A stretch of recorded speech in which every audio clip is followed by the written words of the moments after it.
இங்க நம்மளை எவனுமே தோக்கடிக்கலாம் வேண்டியதில்லை. நாம தான் தோக்கடிச்சுக்கிட்டு இருக்கோம். முதல் எதிரி நமக்கு நாம தான். நம்முடைய சிந்தனை தான், நம்முடைய கற்பனை தான். அவன் ஒரு தடவை சொல்லிட்டு போனதை பல முறை மனசுக்குள்ள போட்டு புரட்டி புரட்டி புரட்டி பண்றீங்களே, நைட்டு முழுக்க தூங்காம. இது உங்க சிக்கலாம், அவர் சிக்கலாம். சொல்லிட்டு போனவன் நிம்மதியா தூங்குறான். உனக்கெல்லாம் அறிவு இல்லையா அப்படின்னு சொன்னவராக இருக்கலாம். அல்லது தம்பி முதல்ல 4 காசு சம்பாரி அப்புறம் பேசலாம் அப்படின்னு சொன்னவராக இருக்கலாம். அப்புறமா நீங்க எல்லாரும் என்ன வரக்கூடிய ப்ராவர்ப்ஸ், இந்த மோட்டிவேஷன் கோர்ஸ் எல்லாமே பெரும்பாலும் எப்படி வருதா, உன்னை அவமானப்படுத்தியவர்களுக்கு முன்னால் வாழ்ந்து கட்டுவதற்கு பேர் தான் வாழ்க்கை. அதெல்லாம் ஒண்ணும் கிடையாது.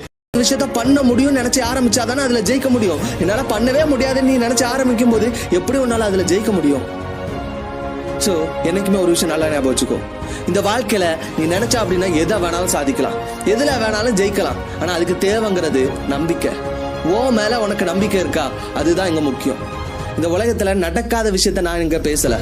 இந்த உலகத்துல எத்தனையோ பேரு ஒண்ணுமே இல்லாத இடத்துல இருந்து இந்த உலகத்துல அவங்களுக்குன்னு தனியா ஒரு இடத்த பிடிச்சிருக்காங்க. கையில 10 பைசா இல்லாம